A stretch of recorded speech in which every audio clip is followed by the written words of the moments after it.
গ্রামের শেষ প্রান্তে ছোট্ট একটি বাস স্টপ। রোজ বিকেল 5টায় সেখানে এসে বসেন শিবু কাকা।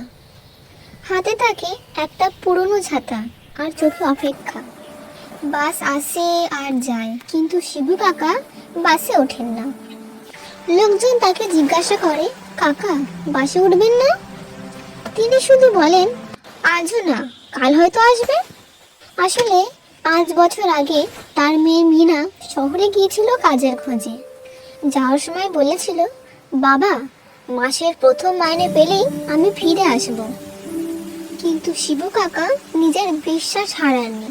রোজ বাস স্টপে এসে বসে থাকেন, যেন কোনো এক বাসে করে তার মেয়ে মিনা নেমে আসবে। একদিন সন্ধ্যায় ভারী বৃষ্টি নামলো।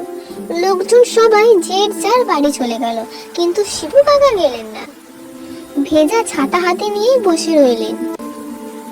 পরদিন সকালে লোকজন দেখলো বাস স্ট্যান্ডে বেঞ্চে শিবু কাকা আর নেই।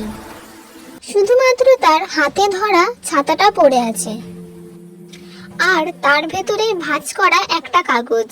তাতে লেখা, মিনা তুই ফিরলি না ঠিকই, কিন্তু আমি তোর জন্য অপেক্ষা করতে করতে আমি বাবা হতে পেরেছিলাম।